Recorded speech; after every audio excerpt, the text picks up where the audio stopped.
5 people injured, 2 people arrested after a shooting at what should be a fun, safe, and family-friendly place, the Isle of Palms. Well, joining us is Mayor Phillip Pounds for the city of Isle of Palms. It's good to have you with us. Thank you. Sorry under these circumstances.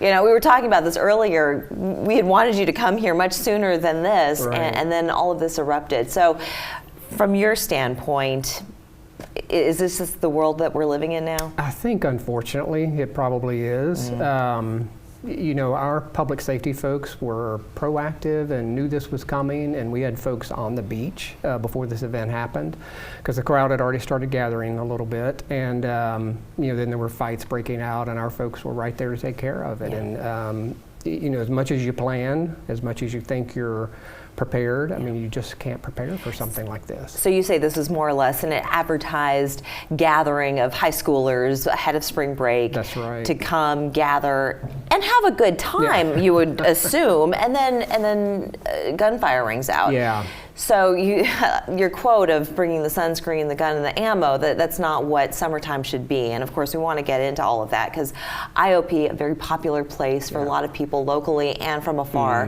to come and enjoy sun, sand, and relaxation. That's right. You know, in great restaurants and businesses around the island. And to your comment, you know, we have a lot of parking right there kind of concentrated in our front beach area, for good or for bad. You know, we try to drive people and tourists and day trippers to that area, you know, to support our local businesses. And we probably have maybe 1,000 parking spots right there at the front beach area.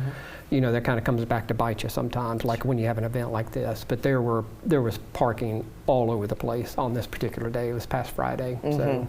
Now, what have you discussed with council, and what things are going to change? Because I imagine things will change after this. That's a great question. We had an emergency council meeting on Saturday just to let our police department and fire folks give us an update, because all of council had read, you know, the press releases and everything that had been being put out by the city.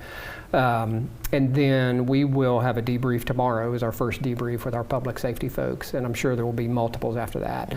You know, Layla, I don't know sitting here today what changes we would make, because again, we knew it was coming, our folks were aware, we had great cooperation from the county and surrounding jurisdictions. You know, a couple of things we've talked about is having an application for gathering requirement, kind of like I know Foley has one of those. You know, and I try to think back, okay, if all the changes were in place on Thursday night, you know, what would have really changed on Friday? And I think that's where we have to start having some of the tough conversations potentially. Again, I don't know what that means. You don't want to limit access to the beach. I mean, it's public More beach. patrols? More patrols, maybe. More could be staffing. Could be, you know, more of a reach out to the county and others to be on site with us earlier instead of later. It's also a place where people live too. Right. So they have to feel safe as well. Right. And you may be aware, last year we had a similar incident, no shooting, but a big gathering on the beach, not near as big as this year's. And you know, we had a really heavy police presence on the beach for that event. Thank goodness nothing happened, but we were criticized pretty heavily for the heavy police activity on the beach. You know, it's a hard balance to figure out. Darned if you do, darned if you don't, right? Do you have 2? Do you have 10? You know, do you have them positioned in a spot that they're visible? It's really hard to know what to do. In this day and age, I don't think you can be too careful.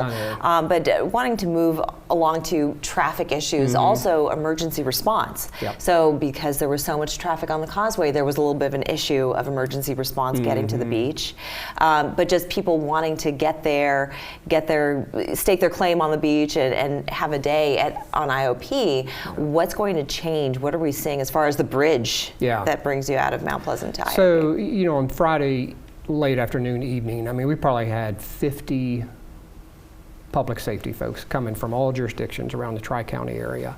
You know, they did not have a problem getting onto our beach, you know, to help us, or getting onto the island to help us and supplement our police department folks. You know, we have been working with SCDOT for about, a year now, I guess, on looking at alternatives from what they had striped a few years ago.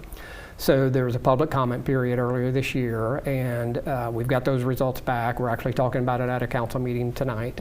SCDOT will probably come at the end of April and have some conversation with us around it, around what the public said. There were about 3,300 responses. So I think there will be changes coming to the connector. I just don't know what those will be. There were about 5 options that they presented to us. Right. And one included putting the emergency lane back in. One included 2 lanes off, to help clear traffic faster for folks. So it'll be interesting to see those conversations amongst the council. Well, with the number of people that are moving to the area, you're going to have to put in a double-decker, I think. Let's hope that never happens. One of the options that didn't make the final cut was a new pedestrian bridge. Oh, goodness, okay. To let it be 4 lanes, 2 on, 2 off, which would be great.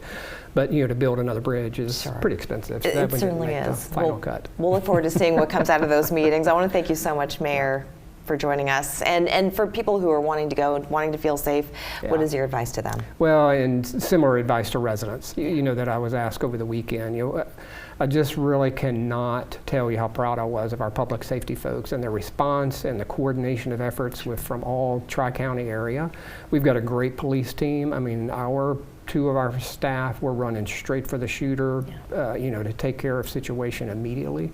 It's not an everyday occurrence. It's not an everyday occurrence on IOP. That's right. So I think it's caution, keep your eyes open. Isolated, make sure your surroundings. We've got a great team on site on the island to take care of when situations happen. Mayor Pounds, thank you so much. Yeah, thank you. We're back after this.